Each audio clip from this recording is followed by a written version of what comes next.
Hello again, witches, seekers, and friends, and welcome to the Fat Feminist Witch podcast, the show where we do a little ranting, raving, and wand waving. I'm your host, Paige Vanderbeck, and together we're going to explore magic and spirituality, social justice, the psychic realm, and truly modern witchcraft.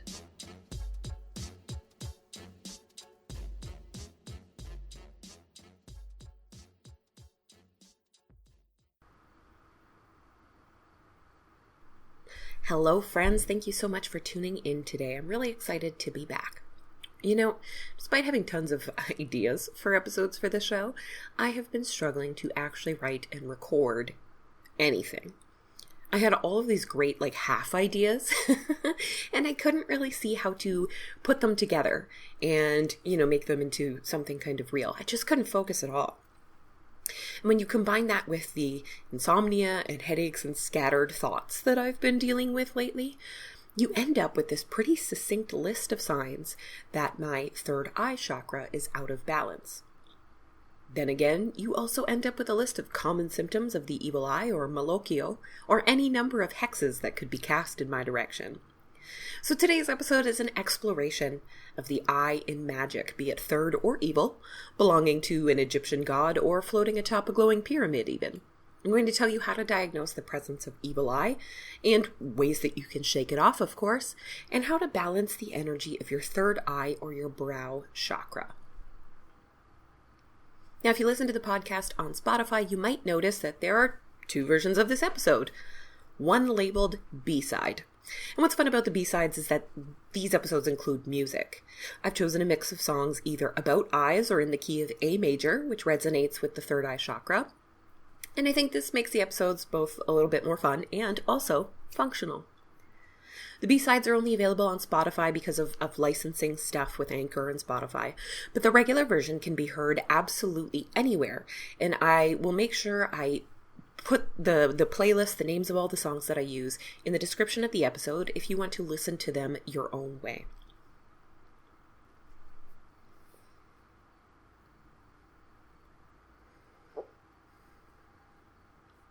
A single, open, disembodied eye has been a symbol of mystery, magic, and knowledge going all the way back to ancient Egypt.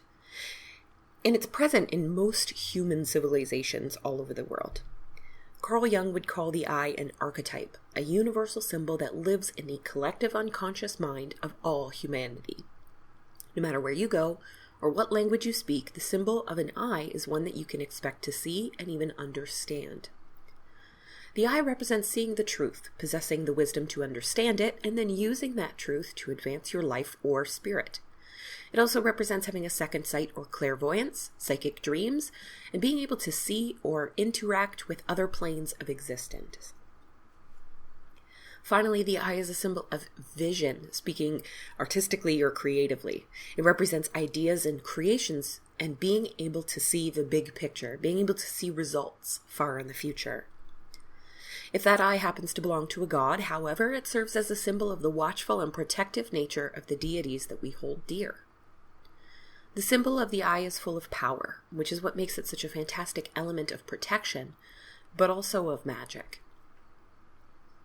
One of the most famous eye symbols in human history is the Egyptian eye of Horus, which was usually carved into amulets and tombs to offer protection to the wearer or the person in the tomb by placing them under the watchful eye of Horus or Heru, the falcon-headed god of the sky and of kings.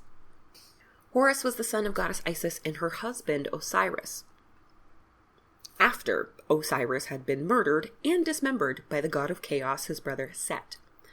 Isis possessed really great magic and put her husband back together, conceiving a child, and then she fled into safety. Osiris, marked for death, knew he could no longer rule the living, and thus became a god of the dead.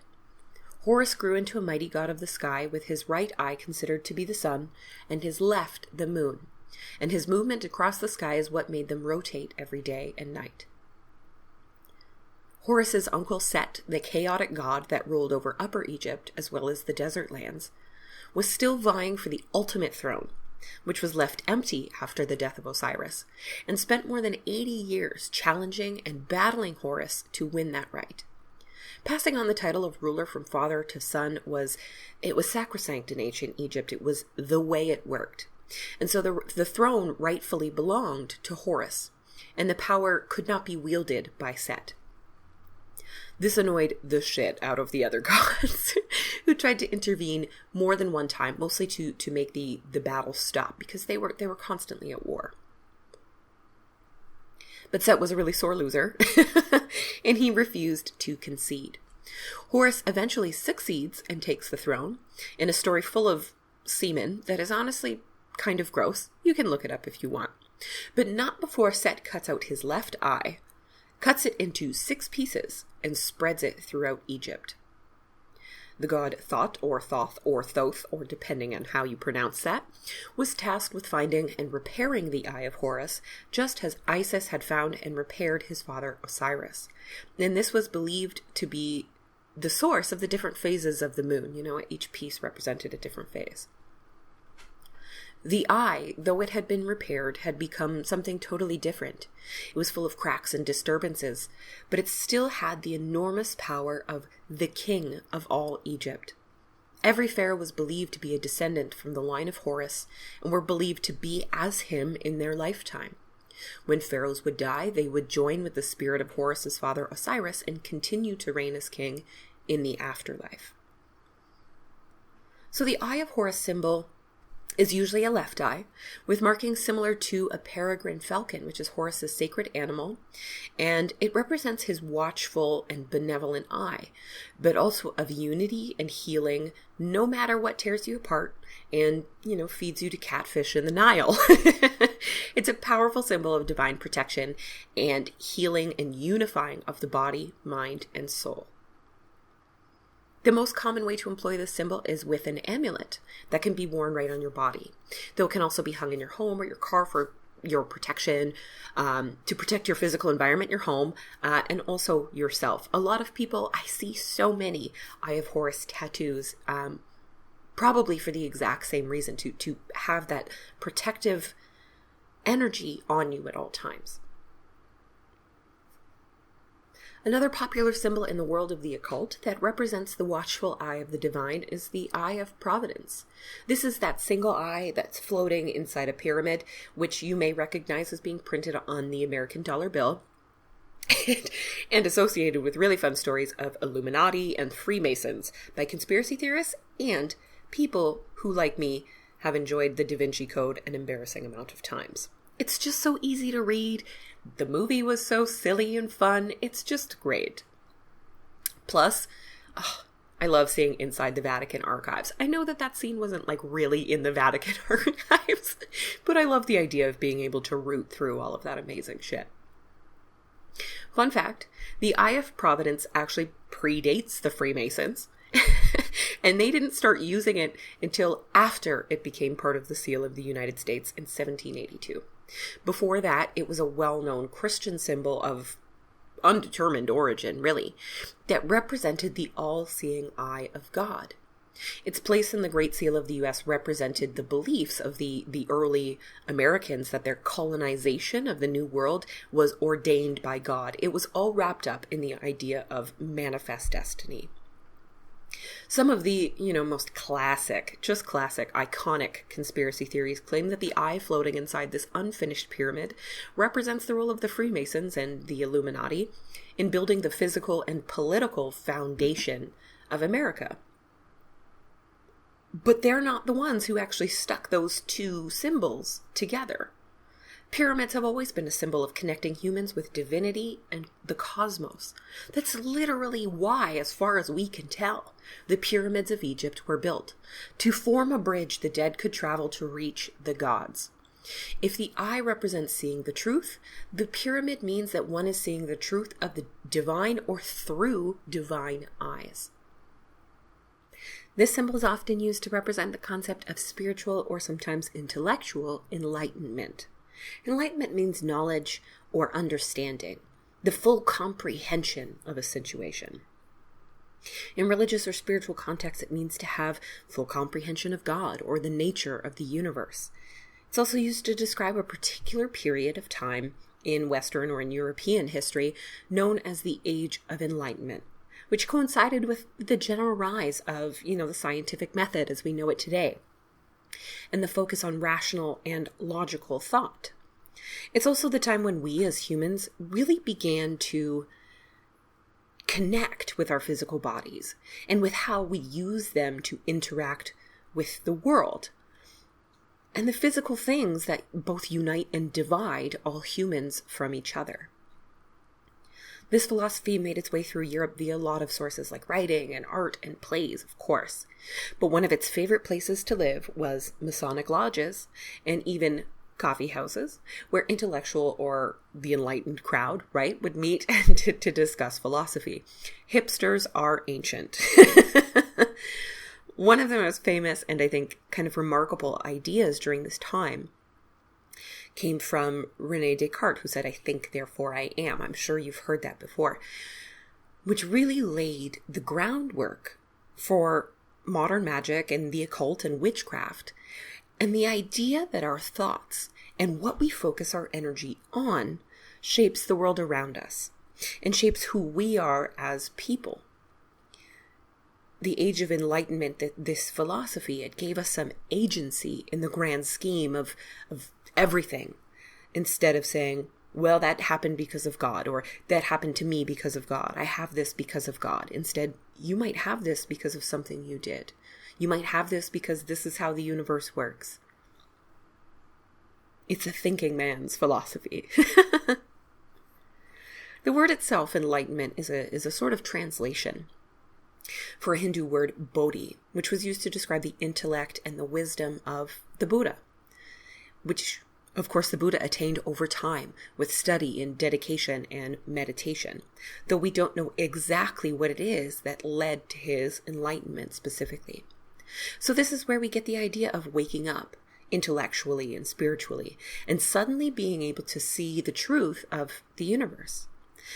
This isn't just a spiritual awakening, a spiritual term. This is an awakening of the mind and of the heart as well. Enlightenment comes when a person can stop living for and craving the things they don't or can't have, when they stop wanting to take from others or needing to have more than others, when they stop obsessing over a future that may never exist or a past that is long gone. Enlightenment comes when someone can live in the here and now, content with what they have and who they are, and content to let other people do the same. In our modern times, we also use it to describe a connection with our true and authentic self, which is often hidden behind, who we have to be to exist or to be successful in our modern society, which, of course, existing in our modern society, which is very capitalistic, involves craving, involves taking and exploitation. It involves wanting and desire and reaching for the future and even kind of obsessing over the past, all of which, of course, keeps us from this concept of enlightenment. Now, there's a lot to unpack there. That's a whole idea, right? But all of that symbolism has been synthesized into the image of a single wide open eye, and tells us that if we just open up, if we pay attention, and if we look in the right direction, we will see everything we need to be happy and whole individuals. If you are listening to the B-side, we've got our first music break. Enjoy. The third eye is another archetypal concept that appears over and over throughout human history. The third eye, or mind's eye, is a spiritual belief that we all possess an eye that is undetectable by regular physical means, meaning it's invisible. And that eye allows us to perceive things beyond the physical. Hinduism has a particular name for this point, which is the ajna or brow chakra, commonly referred to these days as our third eye chakra. This energy point, which is accessible through the middle of our foreheads or between the eyes, depending on who you talk to, connects us to intuition, allows us to see and receive spiritual messages, and perceive psychic energy like auras. It's used or opened during practices such as meditation and divination, and is even accessed in the realm of dreams when what we see in our sleep is, it's a little bit more than just the events of the day. This is also said to be the energy center that guides all of our other chakras. In the 1880s, world-famous medium and the creator of the religion of Theosophy, Helena Blavatsky, so cool, suggested that the third eye is actually a very real part of the human brain, one we can see should we crack our heads open and take a peek. Please do not do that. There is a small piece, a small organ in our brains called the pineal gland, which sits right between the two hemispheres of the brain. This is part of our endocrine system, which secretes hormones. And the pineal gland's main hormone is melatonin, which is what determines our sleeping habits. It really does function as the fuel for our general internal clock, though. Levels of melatonin fluctuate differently throughout the seasons. And in animals, the production of melatonin tells them when it's time to shed or to molt, when to get fat for the winter. I love when they do that. Or even when it's time to make babies or to find yourself a mate. So the pineal gland literally reacts to light changes in our environment around us to produce the melatonin we need to sleep properly, which is, of course, absolutely vital to our health. You really need to sleep. Pineal gland is also said to affect another small piece of our brains known as the pituitary gland, which regulates other fun hormones like the ones we use for love and sex and birth, like oxytocin, which is like the love chemical. Even our friend Descartes referred to the pineal gland as the seat of the human soul. These two glands are interchangeably described as the real third eye. Honestly, we don't actually know everything the pineal gland does, or why it grows where it does, or why it seems to be so different from the anatomy of the rest of our brains. And wherever there is an absence of understanding, the mystical and magical are there to fill in the blanks. Should you, need that. So just like with plants and crystals, the physical or the natural properties of a thing often tells you about its supernatural or magical properties. The area of the brain that reacts to light and influences our sleep and dream world, being what also opens our intuition and psychic senses, even in dreams, makes quite a bit of sense, doesn't it? Whether or not you think you have a physical third eye, you can work with it just like you do any of the other chakras. The first step is making sure the energy of this chakra is balanced. If there's not enough energy moving through it, you could feel confused or foggy, have trouble recalling memories, or have trouble using your imagination. You don't have that vision. Problem solving could also be a challenge. If you're regularly someone with a very visual mind and suddenly that's no longer the case, this could be the work of an underactive third eye. Another problem you might notice is that you may be resistant to seeing or accepting the truth of situations, and unable to look toward the future. You can't really see the big picture. When there's too much energy being directed through the third eye, you could be prone to fantasizing constantly, living entirely in a non-real world, with no follow-through that makes dreams come true. You're stuck in there, you're running away from reality. Likewise, the tendency to overthink things and ignore intuitive nudges kind of goes through the roof. At the very worst end of the spectrum, someone could become incredibly manipulative, using their intelligence and charisma to make their own dreams come true at the expense of others. This is where someone comes to using people to attain their own vision and, without having to share any of the good stuff. When the chakra is balanced and healthy, you are charismatic and able to communicate your vision with others without that sneaky desire to screw them over and take all the glory for yourself. You're more open to the ideas and perspectives of other people and are able to change your expectations and your goals when you get some new information. Your intuition and intellect work in tandem, and you're able to tell the difference between intuition and other feelings like fear that could cloud your judgment. A healthy third eye chakra is also the seat of your psychic abilities, no matter which ones they are. The third eye is what allows you to see beyond the physical, or even logical, into the supernatural or surprising. You're better at expecting the unexpected, and possibly even seeing it coming. This can also affect your dreams. Everyone dreams and recalls dreams differently, so if something changes, you'll notice. But it's also possible you've had an imbalance in the chakra for a very long time. So if you've always struggled to record or remember your dreams, consider showing your third eye a little love and see what happens. Likewise, if you struggle with, recurring dreams or nightmares that are really disruptive, that could be a sign that there's a little too much going through the chakra there. You could also visit someone like a Reiki practitioner, and they can tell you, exactly what's going on in each of the chakras and help regulate the flow and, give you some ideas on how to keep this more balanced in the future. The element of the third eye chakra is light. And so a really neat way of balancing the third eye is exposing it to the light of the sun or the moon, or using a special blue or indigo light bulb. You can also practice meditation or even divination by using the flame of a candle as a focus point. Now, your third eye may not need balancing per se, it might be fine, but there may be times when you want to focus your energy on the third eye specifically, or even make it more powerful. Like before you read tarot cards, or when you're sitting down to work on a creative project, or even before bed to increase your psychic dream connection. One of my favorite little rituals is to use rose water or, a special oil blend to anoint my third eye while rubbing it in a clockwise motion to kind of open it up. Some really good oils for this are jasmine. Jasmine's my personal favorite. Lavender, rose, lemongrass, frankincense, which is really nice and spiritual, and clary sage.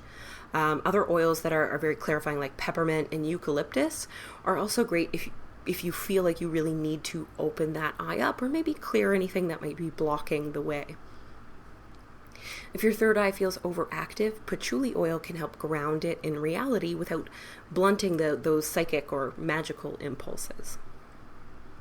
Crystals can also be used like this. So simply hold an appropriate crystal up to your third eye, close your regular eyes, your physical eyes, and focus your energy on the point where you can feel the crystal.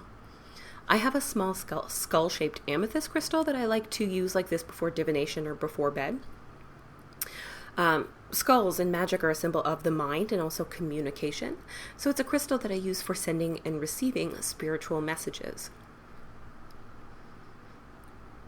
Amethyst is a third eye stone. It's a third eye and a crown chakra stone.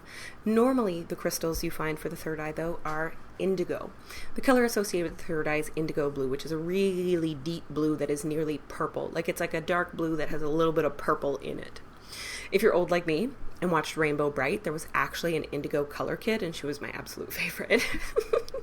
Indigo doll was Arabic. I believe she was Arabic. She had puffy pants that looked like a genie, and back then that's kind of what that meant. And she really rocked the indigo color, okay? Those puffy genie pants looked great. And she loved to sing and dance and act, and she was just really dramatic and dynamic. She was really cool. Anyways, indigo is the color of the third eye. And some crystals in this shade that are really great are sapphire, dumortierite, labradorite, and azurite. Sapphire is the Virgo birthstone, and so I really like it when you need to use your third eye and focus on things like problem solving, discipline, manifestation, achieving your goals. It's a very grounding third eye stone. I have a ring with small pieces of sapphire on it that I tend to put on when I'm really trying to get some work done like that, and I need my imagination, my vision to be working in top form. Dumortierite, which I have a small piece of, it can be a little bit pricey.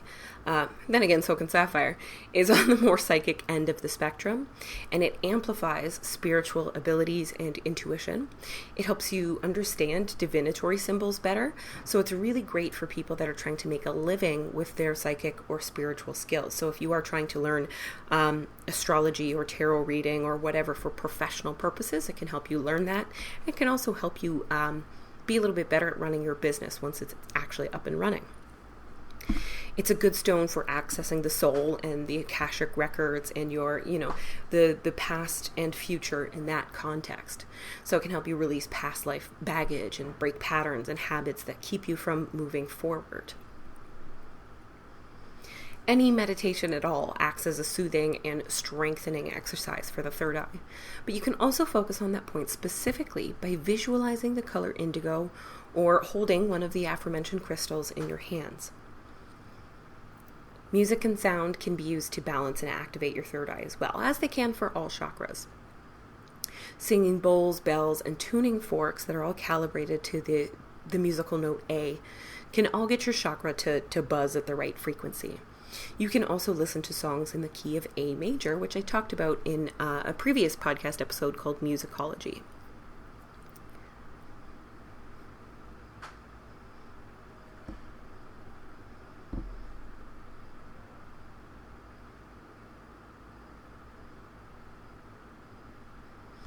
Here's a fun example. I picked 2 songs in the key of A major that I think are super great for third eye activities. So first we have Circus by Britney Spears, #FreeBritney, which features the lyrics, all eyes on me in the center of the ring, just like a circus.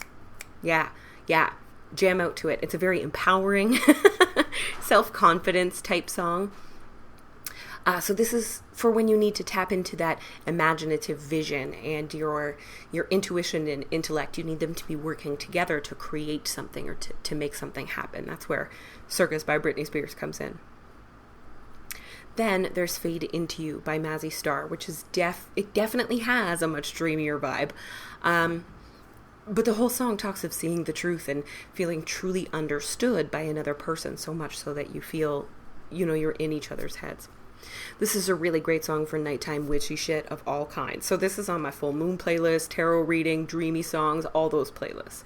And it works great. The really gentle and kind of simple rhythm is really good for meditation. It's really easy to fall in line with it. It's like a pendulum swinging back and forth. So I usually end up swaying a little bit when I'm listening to it, which is meditative all on its own. So let's listen to those and maybe you'll see what I mean.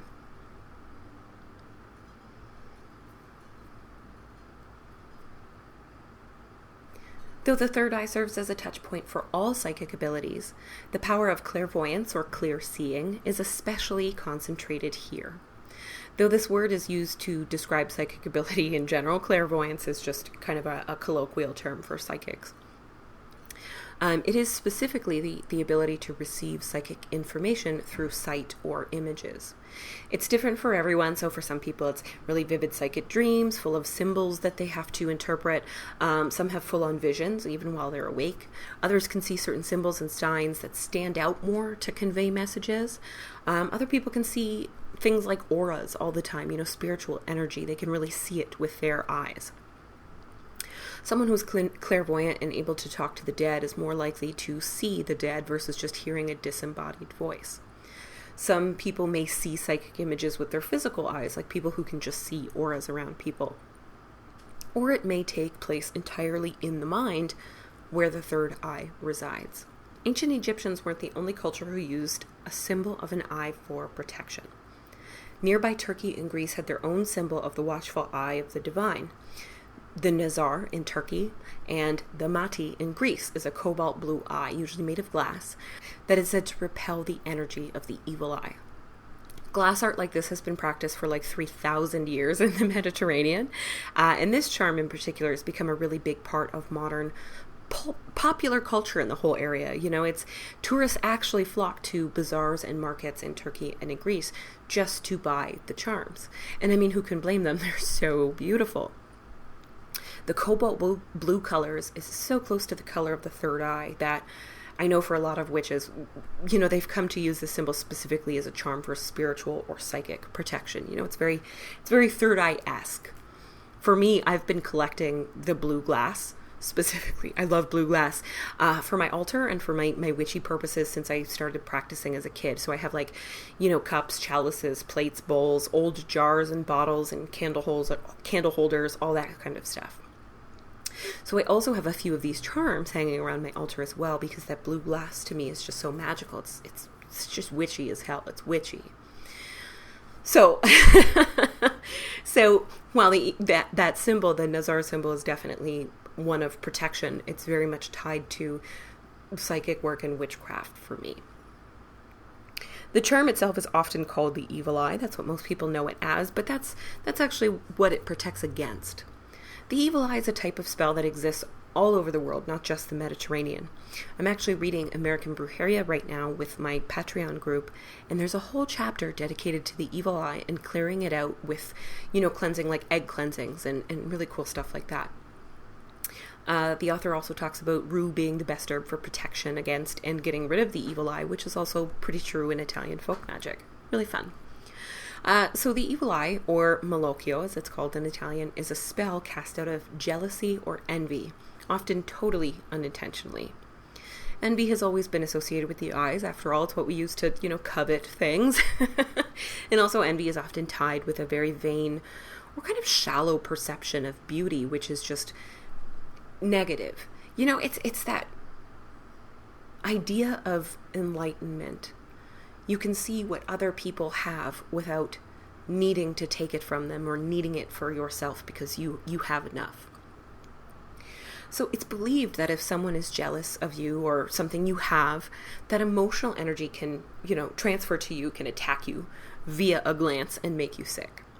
The most common symptoms of the evil eye are things like sudden headaches and nausea, maybe fainting spells or dizziness, maybe even a rash, depending on how things went.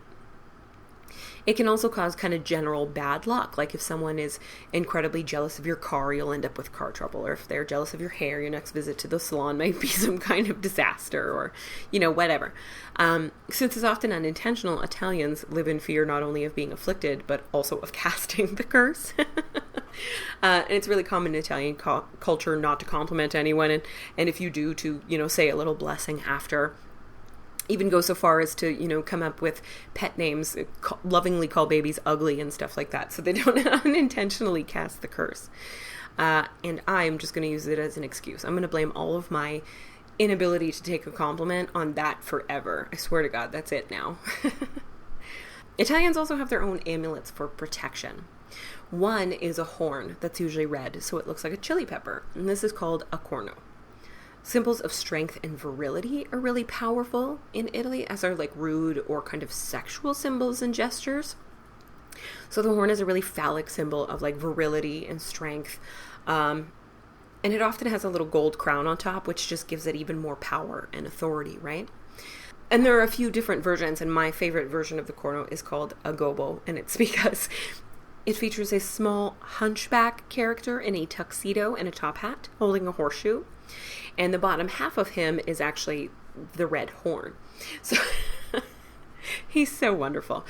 He's especially lucky in money type situations. So I keep him hanging inside my purse on a loop in there. It's really good luck to rub his little hunchback. And his complete weirdness is just my favorite thing. It makes the whole thing just completely perfect for me. So that's my favorite. Another term you might find is a red hand, doing the sign of the horns, with the index and pinky fingers sticking out, everything else tucked in. This is called the mano cornuta, and you can also make this hand sign with your hand on the sly to block the evil eye if you feel like someone is, creeping you out. When it comes to figuring out if you're cursed, as far as I can tell, the quickest way to find out is to find an Italian grandmother. According to the Malocchio documentary film by Agatha DeSantis, every mom, aunt, and grandmother had a way to diagnose and cure the Malocchio. They had all learned it from their mothers, right? Very, very cool. And they all did it a little bit differently. For a lot of people, this process is kept secret, right? Every family has their own way of doing things. But fortunately, the evil eye has become really popular with younger people who want to connect with ancestral folk magic. So you can find lots of newer or more public practices, or you can even create your own. What I'm going to tell you is the Italian way. So if someone is exhibiting symptoms of malocchio, grab a big shallow bowl, like the kind you'd use for pasta or salad, and no, that's not a joke, and fill it about 2/3 of the way with water. Have the afflicted person hold the bowl. Some insist they have to hold it over their heads, or they can just hold it, whatever, but have them hold it, and drop 3 drops of olive oil into the water. Some use a spoon, some say it's got to come straight from the bottle. Give the oil a minute to, right itself, to stop moving, and then you read the oil to detect the presence of Malocchio. So if the 3 drops of oil stay as they are and they don't move around a lot, it's all kind of calm, then no evil eye is present. If the drops continue moving around for a long time, if they rush together and merge or kind of rush out to the edges of the bowl, or if the drops spread out so much it's nearly invisible, then Malocchio may be present. Next is performing the cure. If you want to do it yourself, Mary Grace Farron has a method in her book Italian Folk Magic, and it starts on page 160. She also has a video on her YouTube channel showing you how to perform the cure and reading you the prayers in much nicer Italian than I could possibly pull off. So I will put the link in the description to that for you guys. What you need is a pair of scissors, some salt, and a white candle. Light the candle, and if you like, say a prayer for protection for yourself from whatever curse it is that you're trying to cure. In the book, Mary Grace has an opening and a closing prayer to the Archangel Michael for this purpose. Then you say the Malocchio charm. Now, I'm going to read it in English for you, but in the book, she does have it in both Italian and English, and she says, give it a shot, just read it phonetically. It doesn't matter if you screw it up. I just don't like the way I butcher languages, so I'm going to read the English for you. Sensisto, sensisto, throughout the day and throughout the night, drive away from this person, drive away from us, this dark spirit and miserable death. Tear out, stomp on every eye that seeks to harm. Here I do the sign of the cross. Then open up your scissor and use one of the points to cut through each drop of oil in the shape of a cross. Hold the scissors above the bowl and recite this charm. Holy Monday, Holy Tuesday, Holy Wednesday, Holy Thursday, Holy Friday, Holy Saturday, and Easter Sunday. In the name of Christ, the evil eye bursts. And then open and close your scissors 3 times, cutting the air above the bowl. Then you take 3 pinches of salt and sprinkle them in the water. And once you do that, the Malocchio is neutralized. Then dip your thumb in the oil and the water and trace the sign of the cross 3 times on the forehead, right over where the 3rd eye is, 3 times on the back of the neck, which is not far from the pineal gland, fun fact, and 3 times over the heart. Now you can do this for someone who is not physically in the area with you, in which case you could just draw the sign of the cross in the air over the bowl as you hold them in your mind. And if you are not Catholic, that is totally okay. You can create your own spell or prayer if you like, but think instead of these particular incantations as being powered by centuries of powerful Italian women using the magic of their faith to heal and protect the people they love. That's how I like to think of it. In the video, Mary Grace Farron really makes me laugh. In the video, she's like, you don't have to be Catholic. Trust me. She's like, I don't even know who San Sisto is. I've just been saying this prayer for decades. And it really just perfect example of using these prayers for magic. No matter what it is that you believe in, it's your belief that powers it, right? The eye is a universal symbol of humanity's belief in the divine and in something that exists beyond our physical perception. Whether you're tapping in for psychic messages or using it as a shield against envy and manipulation, the magic of the eye is something that speaks to us and makes us feel safe and even powerful. In your magic, you can incorporate this energy by carving an eye into your candles, using charms and amulets in this shape or associated with eyes for everything from psychic work to manifestation. You can use your mind to visualize your intention or even create a piece of visual art to ground that idea in reality. You can use makeup and contacts to enhance your eyes and imbue them with magic through colors and designs. You don't have to be jealous to cast a spell with your eyes. You can choose to send out different kinds of energy through a look or even some real eye contact. Don't tell me you've never used a look to communicate incognito, because I know you have. What is a sexy glance across the room if not a quick love spell? Or that disappointed look you get from your mom or give to your kids? That's definitely a little bit of a karma spell to influence guilt and possibly reparations. Thank you so much for joining me today, witches. I hope this episode was as entertaining as it was enlightening. If you enjoyed the music, you can find the link to the whole Spotify playlist, including songs that didn't actually make it into the finished episode, in the description. Enjoy. If you're a Virgo, your birthday season begins next week, so happy birthday, Virgos, including my lovely dad. I hope you all have a wonderful weekend, witches, and a lovely full moon in Aquarius on Sunday the 22nd, which would be a perfect time to bathe your third eye in a little magical moonlight.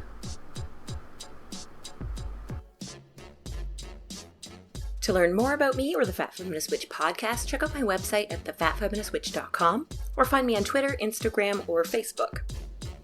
If you like the content here on the show and you want a little bit more, check out my books Green Witchcraft and The Grimoire Journal.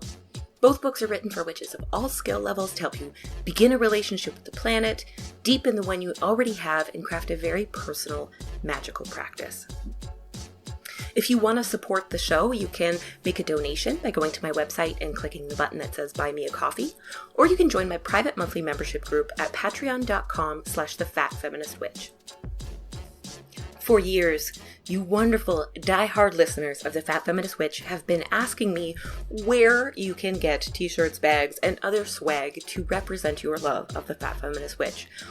And I'm so excited to finally tell you that I have Fat Feminist Witch merch, or swag, whatever you like to call it, now available from TeePublic.